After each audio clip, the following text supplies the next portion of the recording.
Imagine a country with one of the world's most formidable militaries declaring war on birds and losing. Spectacularly, in 1932, Australia launched an official military operation against thousands of emus, complete with machine guns, soldiers, and battle strategies. The result? One of history's most absurd and humiliating defeats. This is the incredible true story of the Great Emu War. The year was 1932. The Great Depression had hit Australia hard, and Western Australian farmers, many of them were World War I veterans, and struggling to make ends meet. The government had encouraged them to cultivate wheat in the Campion district, promising prosperity. Instead, they faced drought, plummeting wheat prices, and then an invasion. 20,000 emus, massive flightless birds standing up to 6 feet tall, descended upon the farmlands, trampling and devouring precious crops. These weren't just any birds, they were feathered tanks capable of sprinting at 30 miles per hour and equipped with powerful legs that could seriously injure a man with a single kick. The desperate farmers, led by a group of ex-soldiers, petitioned Defence Minister Sir George Pearce for military assistance.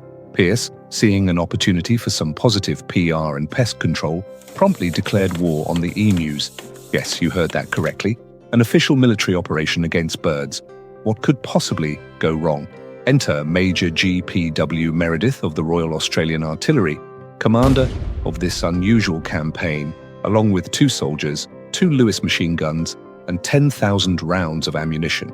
The plan seemed foolproof. Find emus, shoot them, save crops, return home heroes. The Perth newspapers confidently reported that the enemy will soon be routed. Well, spoiler alert, they weren't. On November 2nd, 1932, the first battle commenced. Scouts had reported a mob of about 50 of the birds near Campion. The soldiers positioned their guns, waited for the birds to gather, and then they scattered in all directions. The heavy machine guns could barely hit the fast-moving targets.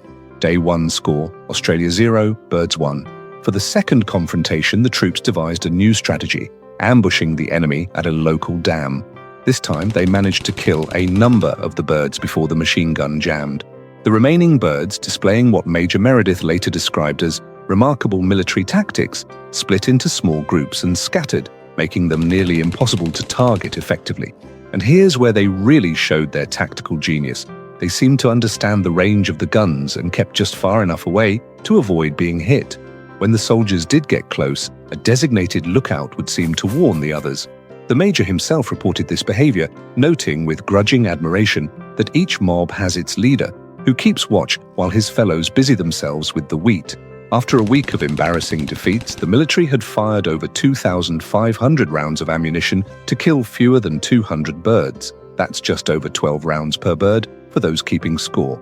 The operation was temporarily halted, with one politician helpfully suggesting that perhaps they should award the birds medals for their effectiveness in evading machine gun fire.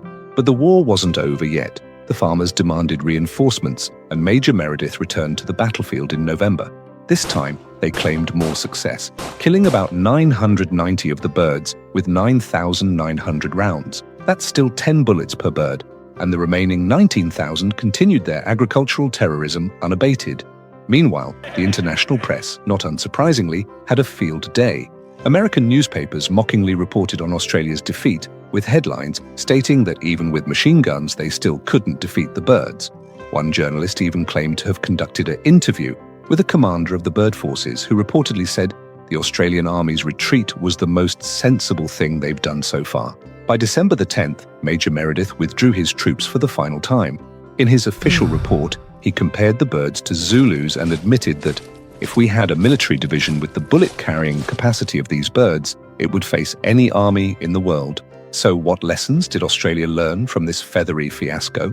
First, don't underestimate your enemy, even if they have a brain the size of a walnut. Second, sometimes ecological problems require ecological solutions, not military ones. The government eventually found success with a bounty system and fencing, far less dramatic than machine guns but infinitely more effective. The whole incredible episode may remain as a humorous reminder of human hubris, but it also remains a cautionary tale about what happens when we try to strong-arm nature rather than understand it.